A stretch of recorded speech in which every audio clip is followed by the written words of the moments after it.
Hello, everybody. Welcome into the PHLY Phillies post-game show. Jumped on that a little early. My bad. But it is hitting season, as everybody is well aware after watching tonight's game.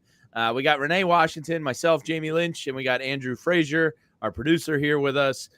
John Foley, 2008 Phils, will be joining us after Rob Thompson's press conference. We'll get into all the good from the game because there was lots of that.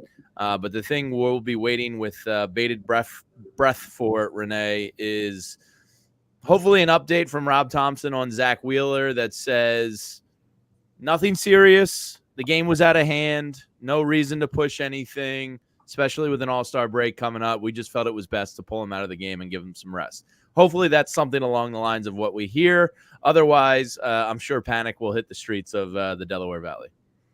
Without a doubt. I mean, they hear left low back tightness, and that's why they pulled him out so early. 76 pitches. We haven't seen him pitch that low in a while. That's the fewest he's thrown in a start this season.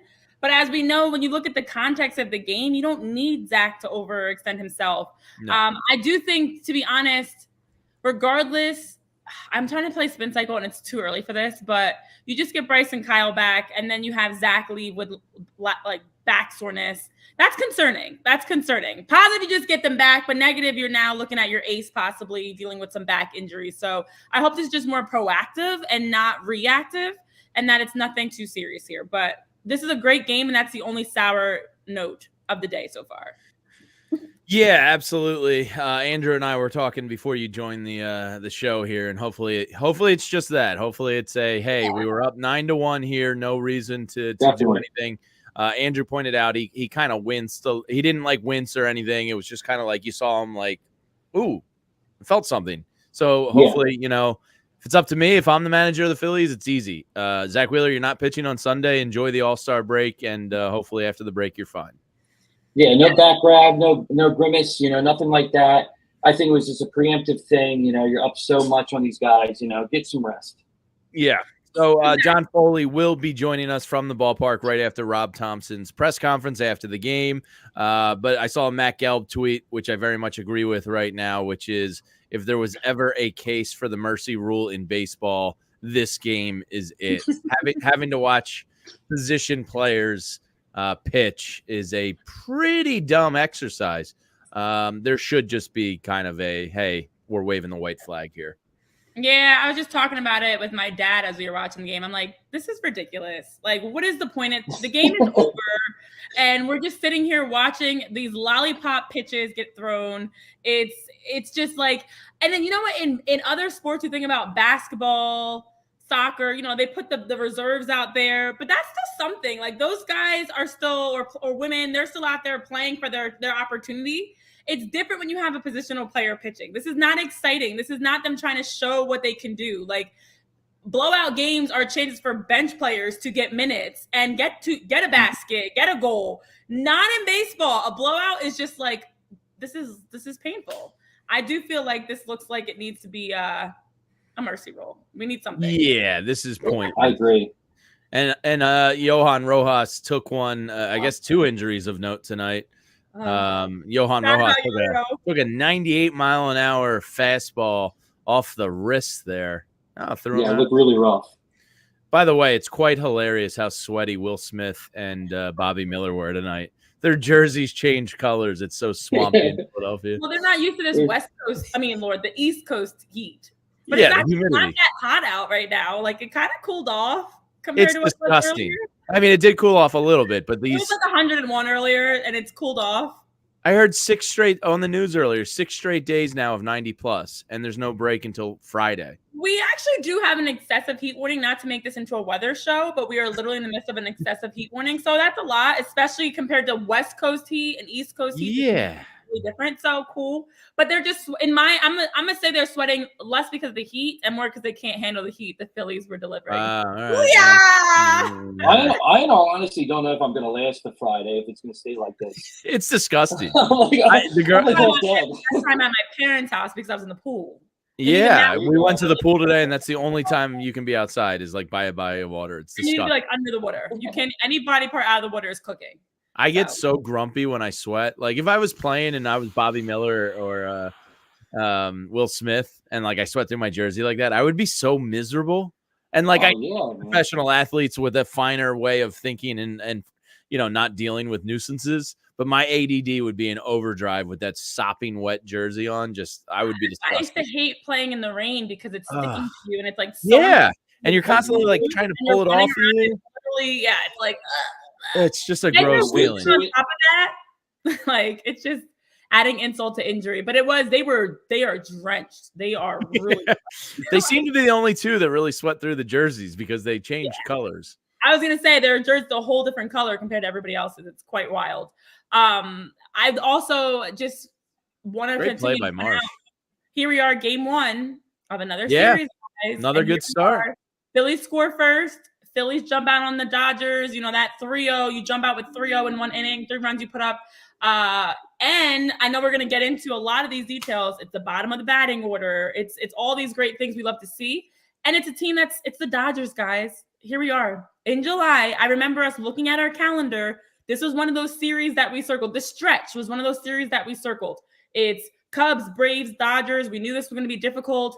And to go 5-4 without Bryce and Kyle, and then to now turn around and obviously the series is not won with 1 win, but this is a very convincing win to start off the series. So this is for everybody that had this pinned as a chance that the Phillies were going to like crumble and fall apart. 10-1 right now. Game 1, but still 10-1 right now. Solid. Yeah, I mean, they survived the injury downturn before the series in, I thought, a spectacular way. All you had to do was really keep your head above water and play close to 500 ball, and I think they were a game above 500 during Kyle and Bryce's absences. 5-4. And there we have it. I know I'm a slightly ahead of you guys on the feed here, but the Phillies close it out and win 10-1. Jose Ruiz gets the closeout. Rafael Marchand looking a little sweaty himself. But the Phillies take game 1 from the Dodgers. Largest margin of victory versus the Dodgers since 2013 when they beat them 16-1. Philadelphia's 7th game with at least 10 plus runs this season. So, I mean, is it a coincidence that Kyle Schwarber and Bryce Harper return and the Phillies offense explodes? No, not even a little bit. And Harper didn't even do anything. I know. And he was the one that couldn't figure out Bobby Miller. Yeah. Yeah, it was. Well, it's funny. I didn't think Miller was going to last so long because by the 3rd inning, I was like, you got to get this guy out of here. Or Dodgers, you know what? Keep him in there, Dave. Keep him out there. But this is crazy as we talk about the return of Kyle and Bryce. You were so excited about them coming back to this team, what they were going to bring. And it wasn't even direct. Obviously, Kyle did make a direct play to help score runs. But it was mostly like Brandon Marsh and Rafael Marchand. And, the bottom of the lineup helped set up for Kyle, helped set up for, this game to be won. So Trey Turner gets the player of the game with his 6th career grand slam. Give him the crown. Yeah, I mean, when he's on, you see why he was paid $330 million. He's spectacular. Him and Bryce Harper are bona fide MVP candidates, pretty much annually. It's a pretty great thing to have right now. Yeah. I mean, the fact that Trey Turner returned back from injury and in the absence of Kyle and Bryce has been outstanding. You go today, you're 3 for 4, 2 singles, that grand slam.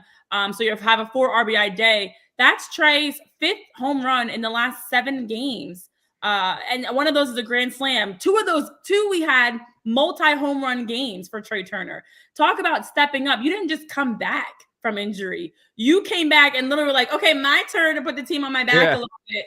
No Bryce, no Kyle. I got this. And he's a big reason why the Phillies were 5-4 in that stretch without them and didn't miss a beat. It was in his absence that they stepped up. And then when he came back, I know he talked about this so much, but I think this is such a big boost because it just shows how tremendous this team is. Like, you don't miss a beat. You miss 6 weeks. 6 weeks with a hamstring injury, and you come back and hit 5 home runs in 7 games. Some people would take them 7 games just to get a hit. Trey Turner came back and it was seamless. I mean, who misses that much time? You didn't even do a rehab assignment or anything. No. And you come back, and it's just phenomenal to see. A grand slam is like the icing on the cake. Yeah, and Kyle Schwarber had the hardest hit ball of the evening at 115.6 miles an hour off the bat. So pretty great to see a guy step off the IL and hit the hardest ball of the game. And he looks, like June Schwarber still didn't miss a day. Exactly. And it's great to have a guy like Trey Turner on this team because, when those two guys go down, he puts this team on his shoulders and he gets you through those 7 games, and it's so great that we have him here to be able to do that. And I really think, those 7 games of not having Harper, not having Schwarber, it really jump-started his hot streak. Yeah. That's a great point. And when you were saying, Renee, just that every time somebody gets hurt, somebody else steps up. You were alluding to it with Trey and Bryce and Kyle being out. Like when JT went down, Castellanos stepped up. Stott getting leadoff responsibilities again. He kind of got reignited. It's just like when this team gets down a little bit, somebody else steps right up, and that's the mark of a great team. And it's a pretty special season for them to not even skip a beat hardly ever with some of the circumstances. What's kind of scary when you think about it, guys, is when you look at and Rafael Marchand. I love him, by the way. He is tremendous. So much better than Stubbs. So much better than Garrett. Yeah. Such a great addition. But what's crazy about this is, for as frustrating as all the injuries have been, Trey, JT, Bryce, Kyle, you can literally point at each of those injuries as the jump start for somebody else to take off. Like Nick Castellanos' turning point of this season was early May. Who got hurt early May? Trey. Edmundo Sosa also early May. Then when we saw Rafael Marchand come up from JT, Marchand, who hadn't been able to get anything going in the majors for years, has been injury plagued, comes out and is rattling off home runs and doubles and RBIs. That's JT's injury that jumpstarts him. And now Kyle and Bryce, when they went down, it was Trey. It's like not only do these guys step up, it's literally the changing point for their season. Hopefully not when it continues, that their numbers are insane and astronomical career numbers that we're seeing for Trey and Rafael Marchand specifically, and Edmundo Sosa as well. So that's the response you need, and that's the types of little things that separates this team right now, in my opinion. Oh, definitely. Next man up mentality, Adversity is not a foreign word to these guys. They understand, the battle through. They are battle tested. Yeah. And it's a really close-knit group. And you mentioned all those guys stepping up, and then you throw in your Cody Clemens of the world and David Dahls. All these guys get called up and contribute. And there was a really cool story that was going around Twitter the other day. I believe it was with Chris Rose and Brandon Marsh. And he told the story about when he first came to the Phillies locker room, and he was kind of like in awe of, Schwarber and Harper and Castellanos and Turner and just like all these studs on the team coming from Anaheim. Well, he did have Ohtani and Trout, but you know what I mean? It's a great clubhouse. And he said he walked in there, he was at his locker, and Harper and Schwarber both came over to him, put their arm around him and said, "All right, kid, it's simple. We're in a heated pennant race here. You go out there, you get on base, get on first base, play some good center field, and we'll take care of the rest." And Brandon Marsh was like, he's like, I'm getting goosebumps just telling the story right now. So I think like that type of atmosphere and culture they've built there, you have to give Rob Thompson some credit, but I'm pretty sure Bryce Harper and Kyle Schwarber have made this culture what it is, which is infectious around Major League Baseball, and people want to be here. There are very few guys that have struggled when they've gotten called up to a bigger role. I mean, David Dahl, who just got DFA'd, he did well in his first games. Yeah, his London series was good. Yeah, he was great. And he gave you enough. And the other thing is, for some of these guys, that's all they've got. They're not players you're calling up with the expectation they can maintain that level. Michael Mercado is another one who, as we saw in his bullpen debut, was great, was not good in his starting debut. It's really difficult to step into a role and be able to play at a level that you're not at. But the Phillies are able to get the best out of guys that, okay, maybe David Dahl, it's only a couple games. It's the London series. It's right after. And then you're not really ready. We don't really need you anymore. Cody Clemens, who we just saw optioned, he's another one, gets called up. He's hitting walk-off hits, RBIs, and home runs. Everybody that they brought up, there's immediate success when they join this club. And that is exactly, as you mentioned, Jamie, a big testament to the chemistry here, because how many teams do you see they bring in, a rookie, they call somebody up from the minor leagues, and the guy looks lost at the plate or is completely getting rattled and hit galore. Like, this team brings out the best of everyone. And even on a game like tonight to win 10-1, and the biggest names are everybody. There's multiple guys you can point to tonight that help contribute to this. Another game of double-digit runs this season. And to build off of what you guys are saying as well with the cohesiveness of this team, how often in baseball do you have almost like the exact same team from last year playing again with each other the next year after? You don't have that. So this core they know each other really well. It's a brotherhood. And to be honest, I'm afraid to bring somebody else in that trade because I don't want to mess that up. Yeah. Oh. Yeah. No, not us. We're ready.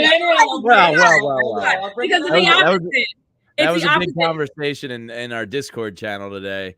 And we'll get into that towards the end of the show. Renee's going to tell us about some of our friends in a second. But our own Tyler Zulli, who is on vacation, checked in because he's sick in the head. And, of course, he's watching Phillies down in Florida. He texts us, Renee, the worst pitcher in the Phillies bullpen has a sub-4 ERA.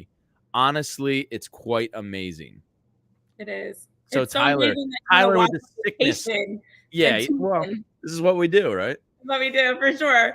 I know. I love this because it is – I think this club can handle bringing in some new pieces. We'll talk about that if possible. But also, this is a group that when it comes to being game time, they are ready to go. And that's the consistency that you need. That's the ability for them to step up whenever needed and step to the plate, get good at bats. Whoever in the lineup, 1 through 9, it's not just 1 through 4 like some teams, Dodgers, Braves, all the way through. They've got that ability to step up. So let me tell you about our friends that help prepare you for game time. That's our friends over at the Game Time app. Let me tell you guys all about the Game Time app because it's tremendous for being able to give you opportunities to find the greatest or best tickets, last-minute deals for any games, concerts, events that you are looking to attend. With the Game Time app, you have an opportunity to take advantage of some great deals because they want to make sure that buying tickets is not a stressful process. It's difficult enough going to games, especially depending on who your team is. It's not as difficult these days with the Phillies, but going out to a game can be stressful. Don't let the ticket buying process be stressful as well. Game Time is an authorized ticket marketplace for Major League Baseball. So they've got tickets that are fast, easy, good prices, and the prices actually go down closer to first pitch. It's not the opposite of having to buy 3 months in advance. The closer to first pitch, the better the prices may get. They've got killer last minute deals, all in prices, and you get views from your seats. And they've got the lowest price guarantee. The Game Time app takes the guesswork out of buying Major League Baseball tickets. You can browse through the Game Time app, find those tickets, get a sense of where you're going to be seated because you get a picture of your seat, and now you can enjoy being able to go to the game. We've all used the Game Time app ourselves. It's convenient. You also have the tickets right on your phone so you can get right to the front, pull up your ticket without needing Wi-Fi or looking in your pockets for printing out paper tickets. That's such a thing of the early 2000s. We don't do that anymore. We've got the Game Time app. Those last minute tickets, flash deals, zone deals to make it very convenient to go and have fun at any game, concert, or anything you're looking to attend. So today, take the guesswork out of buying Major League Baseball tickets with the Game Time app. Download the Game Time app, create an account, and use code PHLY to get $20 off your first purchase. Terms to apply. Again, create that account, use code PHLY, and get $20 off when you download the Game Time app today. Those last minute tickets and lowest price guaranteed. Yeah, and let me tell you about our friends over at the Parks Casino in Bensalem because all roads lead to Parks Casino. It's perfect for after work get-togethers, date nights, girls' nights, dudes' nights, whatever it might be. They got great drinks, and as the warm weather and good vibes, they're also hitting Parks Casino. This is how you win. It's our casino of choice. And they now offer an epic $5 happy hour in this economy with great food and great drinks every Wednesday through Sunday at the Liberty Bell Gastropub. $5 drafts of Forged Stout, Victory Seasonal, or the Parks Pilsner, $5 glasses of Chardonnay, and enjoy the drink of summer, $5 Twisted Tea, frozen Arnold Palmers. Plus $5 small plates, short rib sliders, rotisserie chicken flatbreads. They got you covered. Summer is here and all roads lead to Parks Casino, the #1 casino in Pennsylvania. They have 3,200 state-of-the-art slot machines, 115 live table games, beautiful poker room, plus a collection of incredible award-winning restaurants. Check out Joe Conklin's Comedy Night all the time. Joe lives at Parks Casino. I think he's got a room in the back. The best cover bands every weekend at the 360 Lounge. Headliners every weekend at the 1,500 seat Excite Center, which I've been to many times. It's great. And Tiffany Haddish. That's A-list stuff. September 27th. Tickets for all shows at parkscasino.com. Visit parkscasino.com. Must be 21 or older. Gambling problem, call 1-800-GAMBLER. Parks Casino. This is how you win. All right. As I was doing that Bet Parks read, John Kruk is waxing poetically on the TV screen. And all it says at the bottom is Philadelphia 59-32. Best in MLB. There you go. That's just nice to say, isn't it? It's a beautiful thing. This is the best team right now. And it's crazy because every time we watch a broadcast that's not a local broadcast, you don't even get the vibe. Oh, the weekend stuff, Friday and Saturday. That Fox broadcast was trash. It's insulting. But like we were talking about, I know John and I were talking about it on the post-game show Friday. I'm all for people continuing to disrespect the Phillies and not give them the credit that they need. I'd rather be a sleeper, continue to assume that they're not as good or it's a fluke or it's a schedule. They just beat the Dodgers 10-1. And I'm still not going to say they're going to win it all because they beat the Dodgers 10-1. At the end of the day. No, say it. Say it with your chest. That was the World Series tonight. The Dodgers don't have anybody on the IL. That was everything, Renee. Yeah. Well, they do. They don't have. Yeah, no, their IL right now is like an all-star team. Literally. Yeah, it's but no, I think the biggest reason why I'm so optimistic about this group, as much as we talk about the next man up, one of the things that I've been paying attention to, every game, every team, it's the Braves, it's 2 through 4 is lethal. The Dodgers, 1 through 4 is deadly. But after that, you're fine. For the Phillies, can you really say only 1 through 4 is a problem? Nick Castellanos has been hitting much better. Bryson Stott hits a home run tonight. You're going to get production. You've been getting production out of, a Rafael Marchand, a Brandon Marsh. You get, obviously, Johan Rojas, who hopefully is okay. It's not just 1 or 2 guys. It's not just the top of your lineup. And I think that also is why this group, even with all the players on the IL for the Dodgers, even with the Braves injuries, the Phillies still have the depth right now that's you need in a long season. And that's where a day like today, it's the bottom of the lineup. You get the game started. It's Brandon Marsh. It's Rafael. It's Yoro. It's the bottom of your lineup. And then it's Kyle to come put the icing on the cake for that one too. So great to see Brandon get his 3rd career home run versus the Dodgers with that solo home run in the bottom of the 7th. I think he's been phenomenal. I know he didn't even hear the hair comments about him last game, but he's just out there playing good. The bottom of this lineup has that chip on their shoulder, and you don't see that. And tonight I was paying attention even more. You don't get that vibe with other teams' bottom of their lineup. It's kind of they're just there. I mean, they're good. Yeah. They're not as exciting. The energy, the production is not nearly the same. Yeah, I want to get to a couple comments in the chat. One of the topics taken off in there is, yes, we can all say it. Rafael Marchand is much better than Garrett Stubbs. I don't even think that's up for debate.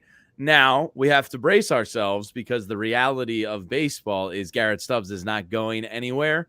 He is the vibes guy, and he's a vibes guy that doesn't contribute much. Backup catcher shouldn't ever be a factor come playoff time anyway. He doesn't, they paid him. He's here. Rafael Marchand still has options. He's going to go back down. I think in the offseason, Garrett Stubbs, they will probably move on from as long as Rafael Marchand stays healthy. The only thing that has prevented this from happening in the past was the health of Rafael Marchand. So if he can, go a period where he's healthy and finishes the year strong, I think he's your guaranteed backup catcher next year. But to everybody that is talking bad about Stubbs, I get it. I completely understand. Rafael Marchand is better. Garrett Stubbs is not going anywhere. He's got a good playlist, though. Come on. Yeah, I mean, somebody's got to make the playlist. Yeah, it's hard to look at because, well, then make him a manager. Not make him a bat boy. I mean, I'm sure he can. Party manager? He's fine for a backup catcher. I'm sure he can survive a couple more years in this league. You can find a role for him. But yeah, I think Garrett Stubbs will 1,000% be a baseball coach. He can be the operations of team energy and vibes. Yeah. Yeah, like there you go. That's a great title. Yeah. Director of Operations and Team Vibes. Bam, there it is. Yeah, I mean, my friend John Frazier with the Phillies, his title is Director of Fun and Games. So, they can like, come up with titles. All the time. Yeah. And they find ways to like get people opportunities to stay involved with the club. Keep him involved, and he can still be, I don't know if there's a way he can, I don't know, get creative, have fun with it. But to see Rafael have that RBI single, he was 6 for his last 14, 2 extra base hits.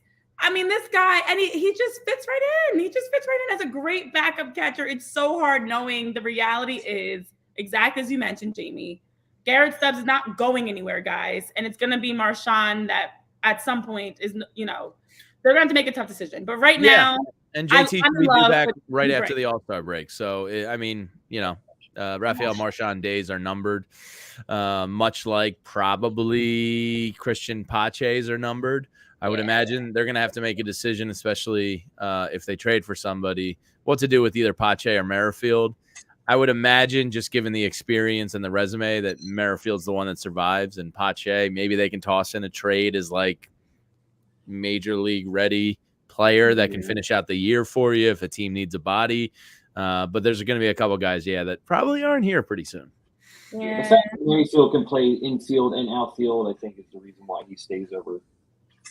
Yeah. Did you see the video last of Cody Clemens down in Atlanta with the kid sitting in front of Roger? And he was asking him how he knows Cody and stuff. And the mom was filming him like, son, that's one of the greatest pitchers ever. And he's like, well, you think I'm Cody's brother? I do look young. It was pretty funny. Oh my gosh. It's really entertaining to see, like, and I feel old because I'm like, kids these days, but like, I get it. They don't understand at all the greatness that they're seeing and the greatness that's been here before. But yeah, that was a moment. That was a great moment. It is pretty funny. I wonder how much like a Cody and Roger, like these families, these superstar professional sports families, like how much they get those comments that people are just unaware. So Rob Thompson is currently speaking, so I would imagine John Foley joins us in about 10 minutes or so. And if you're just joining the show, and Frank Barber in the chat just said Foley's got good news coming all around. And I am not stressed about the Wheeler news. I think, we started the show talking about it, but in case some new people have come in, he did leave in, what was that, the 5th or 6th? The 5th, yeah. I think it was the 5th. Left lower back tightness. It was was that the third out of the inning that they got? It was the ground ball, I believe, and then he just kind of walked off. And Kruk and Rube had mentioned it looks like he's going down the hallway. They didn't seem concerned about it, and then it comes out left with lower back tightness. Hopefully it's something just preemptive. The game was already out of hand at 9-1. You got the All-Star break coming up. No reason to kill these guys. So hopefully he just felt a little something, and it's not a big deal. Hopefully Rob's saying that right now. I'm not a lip reader. I can see him talking, but John will deliver us all the news here momentarily. Yeah, Wheeler was cooking, man. I mean, 7 strikeouts in that. He was dealing. Yeah, that's what sucked. He looked back. That's the thing. First at bat against Shohei was just like, dude, come on. Yeah. He had 98 first at bats that Shohei Ohtani had, strikes him out, and from there you're like, okay, Zach is feeling it. Zach is ready to go. I mean, his velocity was up, his command was there. He looked sharp. He looked like all-star ace Zach Wheeler, and it was great to see. And unfortunately, he leaves. But you just, like we know, if he felt anything, especially with the All-Star break coming up, I do imagine with the way the game was, with the timing of the season, he's a veteran and aware enough to know when something's off, to realize, like, nope, guys, this is it. I think a lot of young players might try to battle it through or think, whatever, but there's no reason to. The Phillies didn't need him at that point. He had done enough. So to see him getting, so many strikeouts and everything that, he just, it was the Zach that we love. The Zach that we love. So he had 11 swing and misses on the night. Yeah, so, and from the walk-off on his own accord. It wasn't a situation of him, like you mentioned, Andrew, hobbling off, grimacing in pain. Like, you can tell something was wrong, but it wasn't like when Bryce Harper's hamstring happened. Oh, yeah. No. Well, that was actually best case scenario because I thought he was about to get his leg amputated the way he reacted. So seriously. that ended up being fine. But it definitely wasn't as nerve-wracking. So that was, that's a minor thing. But when you look at this game, how many things can you really point to? Not to mention the bullpen. And I know we're waiting on John. I think he'll be here in a couple moments. But the bullpen also continues to – you've got Orion. You've got all the production that we're seeing. And it's been great to see how well this group has continued to just roll through. So, as we're getting ready to chat with John about all the updates, listen, when you step into a new environment and you have the ability to be successful like that, it says a lot about the culture. It says a lot about the group. And you want to make sure you're setting up for a group. And you know what? Let me tell you about our friends. Oh, no. That was a segue. Oh, I'm sorry. Faked you out. Let's handle some business first. My bad. While we're waiting for John, because we want to make sure you're making the right decision to hire great people like the fellas to my left and my right. And you can do that with Indeed. And with our friends over at Indeed, they give you a chance to make sure that you are hiring right. They have matching hiring platforms with over 350 million global monthly viewers. And let me tell you about our friends over at Indeed. So if you need to hire, you need Indeed. Indeed will give you all that you need around data, a matching engine that helps you find quality candidates fast, and you can get rid of the busy work. You can use Indeed for scheduling, screening, messaging, anything you need to connect with candidates faster. And when you've got Indeed, it doesn't just help you hire faster. 93% of their employers agree that Indeed delivers the highest quality matches compared to other job sites. So that's all according to recent studies. And we want to make sure you're taking care of bringing in the right culture people, the hard workers, the right candidates for your job. So listeners of this show will get a $75 sponsored job credit to get your jobs more visibility at Indeed.com/AllCity. Just go to Indeed.com/AllCity right now and support our show by saying you heard about it from here at PHLY on this podcast. It's again, Indeed.com/AllCity. Terms and conditions do apply. If you need to hire, you need Indeed. Yes, I've used Indeed in the past myself as somebody looking for a job. So big thumbs up for Indeed. Let me tell you a little bit about becoming a diehard here at PHLY. This time of the year, you got two or three of the greatest writers for Sixers and Flyers in town, and Charlie O'Connor, Derek Bodner, and Kyle Neubeck. They're cranking out great content and specific content just for our diehards. Yeah, there's some free stuff on the site, but if you want to dive deep, like these guys go deep into their teams, they've got you covered. We have John Foley and Jim Salisbury writing for the Phillies. We have Zach Berman and Bo Wolf handling the Eagles. We got Les Bowen contributing, a ton of great guys, and you can get all of their excellent writing when you become a diehard here. Plus, you get a little bit of free merch. Just head to allphly.com. And for, a pretty low monthly fee, you get free merch, you get discounts to events coming up, you get access to all the writing, and invite to our Discord channel. Tons of great stuff happening all the time, like 20% off events. So check it out. Consider supporting us and becoming a diehard today. It's a growing community, and it's a community I have a lot of fun with.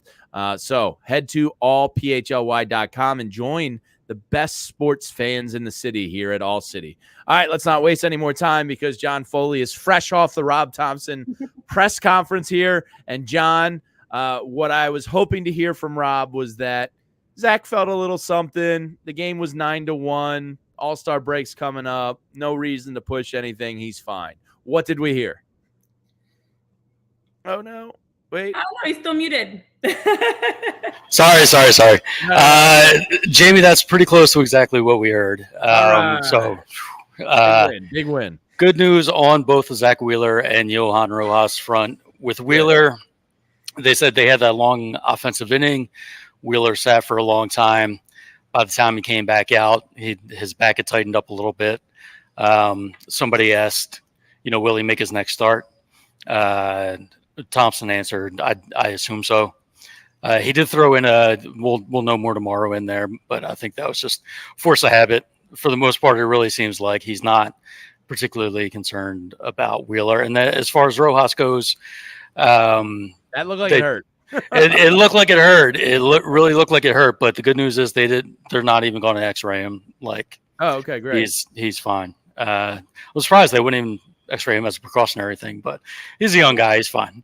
Yeah, exactly. You bounce back a lot quicker when you're young. John, I will say I'm noticing a theme because And I'm not saying it's us. It's just a coincidence that we've been on a few post-game shows that have been injury updates for you. It was Spencer Turnbull. It was Kyle and Bryce. Now it's Zach and Yoro. We got to break this streak. But a positive is it's another victory post-game show. Citizens Bank Park was loud. The booing of pinch hitting for Shohei Ohtani. This is another opportunity for the Phillies to have beaten up on a team that's over 500 and top in Major League Baseball. What was said about just the way that this team offensively came out, bottom of the lineup included, and jumped on the Dodgers tonight? I mean, as you can imagine, everybody couldn't be happier. What a great night. We're sitting here. It's a sweltering July evening in South Philly. Beat up on the Dodgers 10-1, and the only thing that could have put a damper on this was injury news, and it looks like we dodged some bullets there. So, just a fantastic time, and yeah, I'm glad we broke the streak on the injury news. finally had a good update. Yeah, so, I got to tell my girls today. I was like, Schwarber and Harper are back. I'm finally doing a post-game show where we get good news. Yeah. So, John, could you feel it down on the field, batting practice, around the stadium, just the presence of Kyle and Bryce returning to this team? You can feel it. The energy. I mean, it's Bryce coming back. It's Kyle coming back. Two of your top hitters in your lineup. The energy of Citizens Bank Park. I mean, the home record now is incredible. I mean, the overall record is incredible. The home record best in baseball. and the home record is something even better. I think percentage wise. So this was the perfect combination of the players coming back to the team coming back to the city, and it was just a joyous night down at the ballpark. Yeah, that's what I wanted to ask about. Obviously, the Phillies went 5-4 without Bryce and Kyle. They did enough, even dropping the Braves series. They did enough to be over 500 with them returning. And as you talk about returning back to the city, it did feel like this felt a little different. I don't know. It feels a little, I know we're all used to winning, but it feels like now the expectations, the excitement are continuing to rise in a unique way. Today, after it's the All-Star news, it's the return of Kyle and Bryce. Like, there's so many things that are happening around this group. And it's the heat, which apparently has people sweating through their jerseys. How hot is it down there? And how hot is the tempo? There's two different types of heat going on. If you can't stand the heat, get out the kitchen, as they say. There's the heat of the weather, and then there's the heat of the Phillies. Give us a pulse check of all that. I'll say in both meanings of the term, scorching hot down here at Citizens Bank Park. I mean, it's that humid heat. Disgusting. You saw them sweat through their jerseys.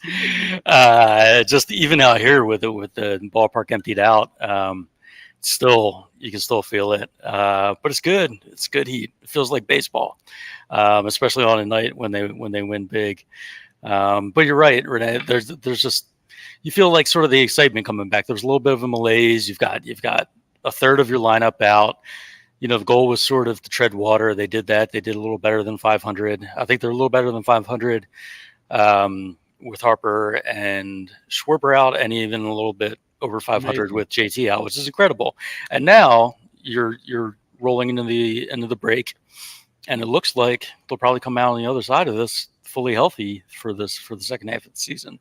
So yeah, knock on wood. Still a few games left, and anything can happen here. But let's hope that they got the worst part of injuries out of the way, and they can really start recapturing they haven't been playing bad by any means, of course, but now that you're sort of getting the band back together, maybe start murdering some teams. Yeah, start murdering some teams. Beat up on this Dodgers team. You got the A's to close it out before the break, and then come out of the gates hot after the break. And so, John, is Christopher Sanchez going to become an All-Star now? Because Chris Sale's pitching on Sunday. Zach Wheeler, Rob says, might pitch Sunday, but he's not going to pitch in the All-Star game.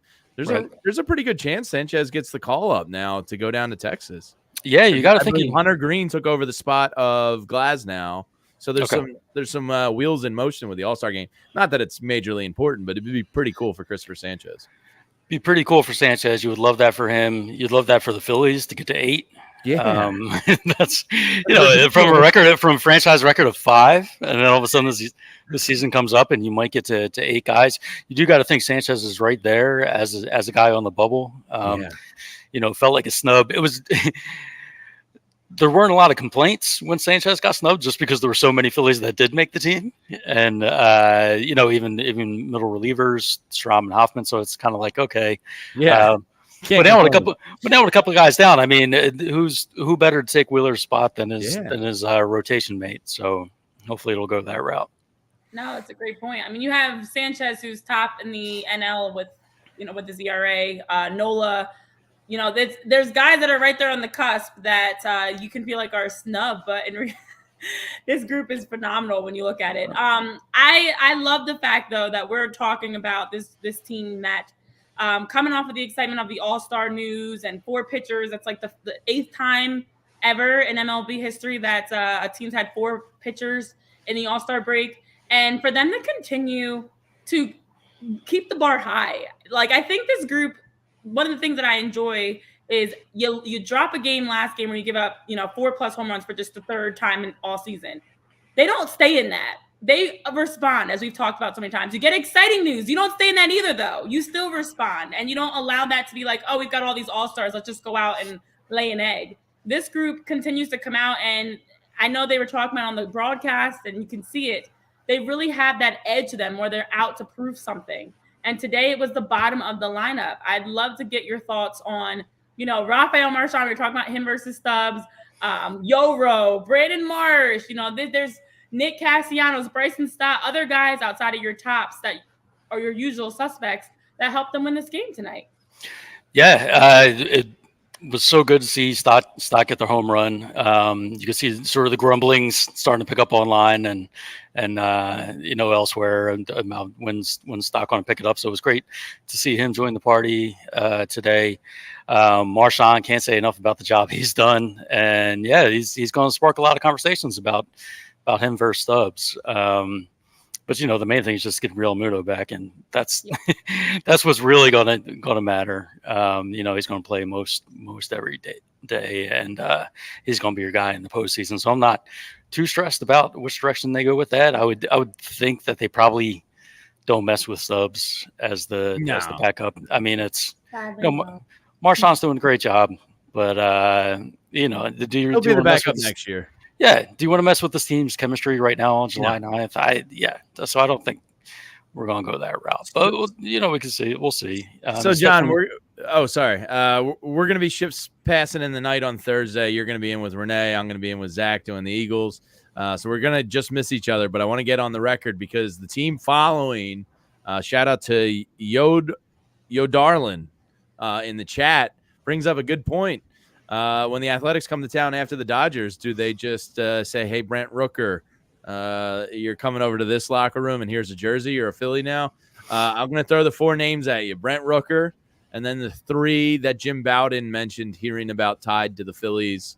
Cody Bellinger, Luis Robert, and Jazz Chisholm. So of those 4 guys, do you kind of, as we're exactly 21 days from the trade deadline, of those 4 names, is there one that kind of leads the charge for you a little bit? I mean, Robert would still be the most fun, but it all comes down to the price, right? Most fun equals most expensive, yeah. Most fun equals most expensive, and you do get the impression that you can build a pretty good outfield with a piece that isn't Luis Robert Jr. Sure, would love to see that. Yeah, keep Rooker, when the A's come to town. Yeah. That does seem to happen sort of often, where a team's in town and why not? The executives get together over a couple drinks and just close the deal. Meet at the Ritz tonight. Let's have a couple Manhattans. Hash this out. Yeah, I mean, I've already got my own plans to talk to the A's and lock down this relocation back to Philadelphia. You've been pushing this, John. I know. Everything. I know. I've been doing my part. I wear the hat every day. That's that should count for something. Down with the owner, yeah. Yeah, exactly. But you do hope they'll bolster the outfield. If it's not a blockbuster piece. Just a right-handed bat that can crush lefties. There's a handful of them out there that you would think wouldn't be too costly in terms of prospects. I think Bellinger is interesting because you would think it would probably be mostly just eating the contract. Yeah. He doesn't have the best numbers this year, but he's still Bellinger, and I can see it. I can see it working. Yeah. Listen, I'm convinced Jazz Chisholm, as we were just doing our Indeed read, was putting in his application and his resume for the Phillies when he was last at Citizens Bank Park. I know we talked about him and the Fanatic and how cute that is. Yeah. I'm like 90% sure he was like, guys, look at me. I fit in so nicely here. I like the culture. I'm cool. Get me out of Florida. He was like, here's my Indeed resume. I want to be a Philly because I don't want to be in Miami anymore. He's had injuries. He's only 26. He's a very like flashy, fun guy to watch. He was shooting his shot. I'm putting that on record. I don't know what's going to happen at the trade deadline. We'll have our live trade deadline show that I'm super excited for that we'll be out talking through. But Jazz was shooting his shots, and we'll find out before our deadline show if it works. I don't know. He did. Chelsea, here's my friendship bracelet. Here's my phone number. Okay. It's good if you want to get in with the Phillies. The Fanatic is a good way to do it. Palling around with him. Yeah. Philly 07 in the chat says Jazz Chisholm, and I remember this during the Athletic unanimous MLB player poll over the offseason. Jazz Chisholm was voted one of the most overrated players. I'm cool with him, or I'm cool without him, basically. But I think he's trying to change the narrative. He's like, look, I'm fun. I'm not overrated.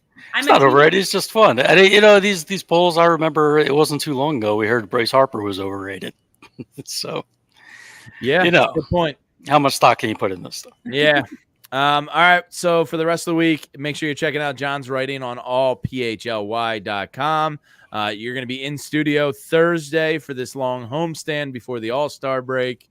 And we'll see what happens. We're 21 days away from the trade deadline. There's going to be a lot of good stuff coming out of John and Jim. So make sure you're staying in tune with those two. And we're actually going to talk to old Jimmy Steaks tomorrow morning at 11:30, John. So appreciate your time as always.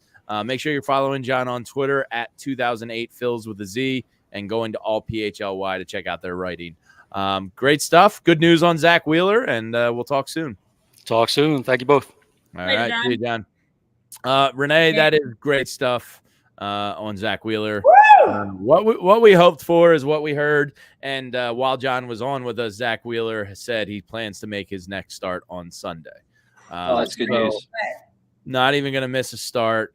He said he feels fine. And something else I saw flash up on our Discord channel, actually, while we were talking. So we mentioned earlier that Trey Turner has 6 grand slams in his career. Well, apparently all 6 of them have come in the 4th inning. Really? Now, I have to double check this, but our Discord channel here at AllPHLY is pretty good and informed. So I don't think somebody threw that around without it being. That's freaky. Isn't that weird? He's a rap. Just load the bases for him on the 4th inning. You're good. Yeah, he's gonna hit one. That's kind of freaky, huh? I was just first as a Philly, and every single one's been in the 4th inning with like that's weird. That's weird. Yeah. I mean, what are the odds? What are the odds of that? So Yo, Darlin in the chat says for a second there I thought Paul Skeens joined the chat. Yeah, Anthony's been calling me that on Anthony's show. It's funny the amount of people that you get called, Andrew. I know. Andrew has to be the biggest doppelganger. Everybody in the chat right now on YouTube and Twitter, we, of all of the employees that we have at PHLY, you are 1,000% the biggest doppelganger. Really, I am. I follow your girlfriend, Livy Dunn, on Instagram. Is it weird now? Very nice. Is it weird now? No, it's cool, man. It's cool. You're all right? Yeah, I'm all right with that. Yeah, she's a good saleswoman. She's a great saleswoman. MLB's been tweeting about her. The Twitter page. Admin's all into Livy, and they keep tweeting about She just announced she's going back to LSU for a 5th year of eligibility, guys. Oh wow. So congrats to you, Paul Skeens. She's going to continue getting paid her NIL money. Good for her. Yeah, I mean, seriously, what are you going to – it's not like you're graduating to some national gymnastics league. No, she's going to make bank. Yeah, we're not talking about Livy Dunn right now. Well, Paul Skeens joined the show, Renee. Don't be rude. We got to talk to him about it. Paul, you know what's funny? Rainey, While you guys were talking to John and talking about trades and stuff like that, I was actually looking at some stat lines, and I was looking at Brent Rooker. Yeah, he's become the hot name. I'm in, man. I'm in. But the only people I've heard talk about Brent Rooker are Phillies fans, though. I don't know if I mean it is the A's, so they're going to sell, but I haven't heard anything from like any national pundits or writers yet about him. I'm sure he'll become available, but right now it's just Phillies fans drumming it up. There's some numbers with us, Andrew. Let's get excited here. 281 at-bats, all right? He's got 78 hits. He's got 18 home runs, and he's got 54 RBIs. Yeah, it'd be nice to add to the outfield. That would be great, and I think you could probably get him for a cheaper cost because it's the A's, and they're going to be moving, and they want to try to reface their whole franchise. Sure. I mean, you could maybe you don't have to give up an Andrew Painter. You don't have to give up all these prospects to get them like you would with like Luis Robert or like Cody Bellinger, who's going to be a lot of money to come But the knock on Rooker is his defense sucks, and he would be your left fielder. Marsh is a fine center fielder. He's an excellent left fielder. So your defense does take a hit, a blow, taking Rojas and Marsh both out of the outfield. But what are you going to do? Yeah, and I love the idea, sorry to cut you off, of shopping with teams that suck right now. Because as you mentioned, as we all know, they're going to be a little bit more inclined. They're not going to be as stingy, when it comes to a trade. They might be more inclined to go for, a couple youngsters. Maybe you don't have to give as many pieces. And I think Rooker is someone that might be quote unquote, under the radar a little bit more than like a Luis Robert, without a doubt, that you could sneakily get him. And the Phillies love a bargain deal. So that's enticing. I think to me, it's like they don't have to do something. But if you can, why not? This group. You're on the doorstep of a title. Yeah, this group is so talented. Why not go all in, push all the chips in, try to bring somebody else in to solidify this outfield, because you already have everything else is really covered. I know we talked about a bullpen arm, but it's the outfield now. Yeah, I went through today because I kind of forgot how extensive Dave Dombrowski's trade history is in his career. And I think this team is telling him, with the best record in baseball at the All-Star break, like, go improve us. I went and looked up his trade history. My God, does that man like making a splash? Like, the amount of trades he's been involved in that have involved Hall of Famers. Like, he doesn't, like, he's gotten this reputation amongst Phillies fans of, like, minimal around the edges kind of additions, hasn't really gone big yet. If you go look at his history, the amount of Cooperstown bound players that man has traded or traded for, it's pretty mind blowing. So he does like to make a splash. I think we all think that this team is good enough to make said splash. I know. Look, you have a really good farm system now. You have, I believe, 5 guys in the top 100. Part of having prospects is to use them to improve the big club. I mean, that is a part of all this. So I fully expect them to do something. I think my Luis Robert dreams are dead. I'm sad to say that. I don't think it's reality. I think they're going to add somebody. Yeah, it's the injury thing. And I love the fact that he's even still included, because Jamie, I know you remember when Tyler proposed a trade for Luis Robert in the offseason for the Phillies, and everybody was like, why would you do that? Why would they ever trade him? And here he is, one of the biggest names that we're hearing about, as we're approaching the trade deadline. But it does make sense to bring in an outfielder, because you look at the bullpen, and yes, we all agree you can never have enough bullpen arms. You can never have enough arms. Go add a bullpen. Look at the Dodgers. Yeah, they will. Look at the Dodgers with their injuries right now, their pitching staff. Like, across the pitching staff, you can never have enough. And you can always add in a smaller name like they did with, someone like Tyler Phillips. But you look at the numbers that I saw on Baseball Savant for Sir Anthony Dominguez, for instance. Coming into today, his last 15 games, he had pitched 14 and 2/3 innings. He's got a 1.23 ERA, a 0.75 WHIP, and he's got 20 Ks per 3 walks and a 12.27 Ks per 9. Gregory Soto, in his last 15 appearances coming into today, also pitched 14 innings, a 1.29 ERA, a 1.07 WHIP, and 17 strikeouts. Soto, Sir Anthony, these are 2 guys that we hear a lot of complaints about. People think they're awful, they get frustrated, they're inconsistent, they're the worst. They're considered, them and like a Jose Ruiz are considered your struggling bullpen arms. A 1.3 ERA and a 1.29 ERA in their last 15 appearances, that's their struggling part of your bullpen.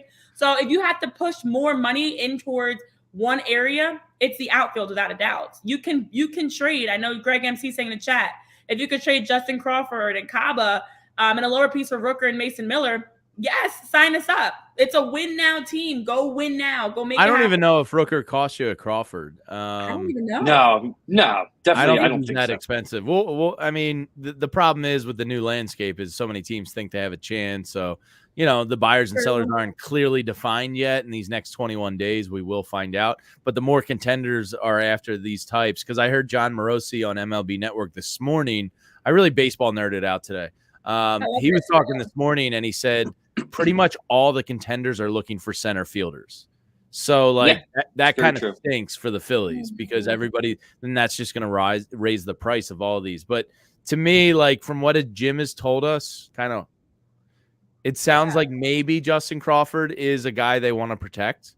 We'll see what happens. They don't have a lot of homegrown outfield talent that they've developed, so they might like him enough to keep him. I think the only guy I would give up Crawford for at this point is probably Luis Robert, just because of several years of control with him. But we'll see what happens. It's going to be fun. Yeah. You just don't want to empty out the coffers, and that's my biggest fear is because how many years has it been where our farm system sucked? We finally got to a point where we have players there, and I don't want to see us just empty it all out for one guy and then, okay, yeah, we got to the World Series this year, but then what happens the year after and the year after that and the year after that? We have no future. Sure. And then all of our future pieces are gone. So if we can get a guy, that's what I'm saying, like Brent Rooker, who we could probably get on the cheaper end and still have those guys in development, that not only gets us to a point where we could win this year, but, we could win next year and the year after that. And, we have success in the next coming years. But I love the production that we're getting from like Brandon Marsh, Alec Bohm. We haven't even talked about Alec Bohm at all today. But the production that we're getting from those guys, and even like a Luis Robert Jr., if he were to come over, those 26, 27, 28-year-olds, that under 30 crew that's major league ready now, that's everyday. I mean, Brandon Marsh is going to be an everyday guy. Bryson Stott, another one. Those everyday guys, that is also part of your future because now they're the ones that like right now it's Kyle, Bryce, JT that are leading, Trey leading as the veterans. Nick, that next tier is going to be the ones that help pull the olive branch along for the Justin Crawfords, Aiden Millers, Andrew Painters. So it is great to see Christopher Sanchez, Alec Bohm, Trey Turner, Ranger, such a wide range, I should even say, of contributors, that it's not just your older guys, it's that middle group too, because that does help for the future, so it's not just a 30 plus crew. But I agree with you. You don't want to like, I always say prepare for the future. Then like I'm all for like win now and then let's figure that out later, because also if you win now, it makes it a little bit easier, in my opinion, to prepare for later because everyone's in a better spirit. So it's simple when it comes to replacing prospects. You just draft the right kid. It's very easy. So this Sunday's draft, just draft the right kid. And that's easy. Yeah, it's really easy. It's a really simple thing. Baseball in particular, with their 20 rounds and international signings, it's totally easy. But yeah, this Sunday is the MLB draft. If you want to check out some draft profile prospect videos, I've done about 12 or 13 videos kind of previewing guys that are in that 27 range in the draft on Sunday. So that is coming up. If you want to check out those videos, that would be great. Greg MC says I would give up Justin Crawford if we got Mason Miller and Brent Rooker. Hell yeah. Mason Miller is going to be highly sought after. So the Athletics coming into town after the Dodgers are going to give us a look at probably two realistic, trade chips that are going to be out there. Who knows? Maybe Dave Dombrowski's big splash this year is, hey, go get Mason Miller. He's under control for like 4 more years. At a very cheap number. Maybe they value that as a type of thing that's worth going all in for. Maybe it's not Luis Robert and his injury history. Maybe they just go get the flamethrower Mason Miller, who's like one of the storylines of baseball this year. That would be pretty cool. Be awesome. I will not complain. Yeah. No, that would not suck. What do you sign? I mean, twist my arm, guys, if you must. Yeah. Twist my arm. Yeah, spiral out. I'm right there with you. He says 10,000 plus losses, losing his team in sports history. We're on the doorstep. Push all in. I'm right there with you. Because as currently constructed, I believe the Phillies are a top 3 team that's going to win the World Series. Oh, yeah. And the Yankees and the Dodgers are going to improve themselves as well. So it's like an arms race here. You can't get left behind. Go all in, Dave. I know you got it in you. You got approval from Middleton. Let's go win a title. Well, we also know the history as I'm sitting here in front of a Sixers. Oh, wrong way. Sixers. Vibes are good in Sixers land right now. It's fine. They are, but think about over the years. For every team that we've seen that's been right there on the doorstep, and it's been one position, one injury, one player, always one guy away. Go get the guy. Mason Miller would be, I mean, if you're saying F it and go spend Mason Miller, I mean, if you're throwing out a bullpen of Kirkerine, Sir Anthony, who we've already declared is back, Alvarado, Hoffman, Strahm, and Mason Miller, like, good luck. I mean, that could lock you up a title right there. So maybe Dave Dombrowski, we're putting it out into the universe. Go get Mason Miller. Let's get nuts. The Phillies already have the best pitching staff, the best bullpen, the best starting pitchers across the board. The numbers are top in Major League Baseball. He's a freak. Yeah, solidified that. And then on the other side, offensively, they've been top in home runs, top in doubles and RBIs and everything. So, let's make sure that you know that this group has been performing and doing their part consistently, winning series, winning first games, scoring first, all the little things. Like this extra boost of bringing in a guy or two could absolutely be what's needed. And I know we talk about the chemistry of this clubhouse. I fully believe that you bring in one or two guys. There is much. I don't think it's as big of an issue for the Phillies. I think the guy coming in, what I'm encouraged by, they're going to imagine coming to the Phillies. Like what Merrifield talked about, everybody that's joined this team has talked about the energy and the excitement and the adrenaline rush of playing in front of fans at Citizens Bank Park, being a part of this team, walking in the clubhouse and having Bryce and Kyle greeting you. Like this group, whoever comes in is going to like be elevated just of the pure joy of being here, that they're going to be happier and play better. So we've seen that from everybody that stepped in. If you can get the way that like Cody, David, Spencer, Michael, Tyler, the way that they've stepped in as young prospects and guys called up to perform, imagine what a Luis Robert or Brent or Mason, imagine what they could bring at an elevated level with their already level of talent that they got. Go all in. I'll donate a couple coins. Yeah, we got 21 days to talk about it. It's going to be a lot of fun because this team is damn good. Phillies get the win over the Dodgers in an emphatic fashion, 10-1, best record in baseball. We are back tomorrow at 11 a.m., but the rest of the pitchers for this series, tomorrow we get maybe soon to be named all-star plug-in, Christopher Sanchez versus Gavin Stone, and then Aaron Nola on Thursday. Let's go.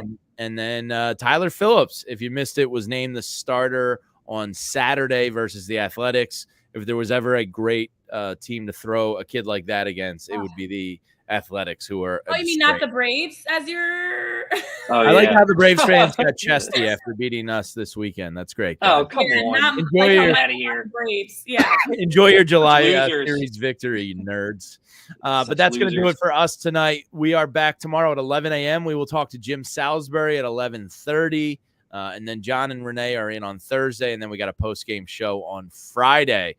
So thanks to everybody in here hanging out with us. Spiral Out, Yo Darling, Greg MC, Philly 007. Good to see Mr. Krabs back in the house. Spiral Out, all of our people in here. Great to see you guys. Thanks for spending some time with us on this post-game show. We will see you bright and early tomorrow. Well, not that bright and early. 11 a.m.'s not It's like lunchtime. It's like barely even early. Like almost. It's like brunch time. Yeah, we'll see you for your second coffee time of the day tomorrow at 11 a.m. For Renee, for Andrew, for John, for all of us here at PHLY, thank you, and we'll see you tomorrow. Peace.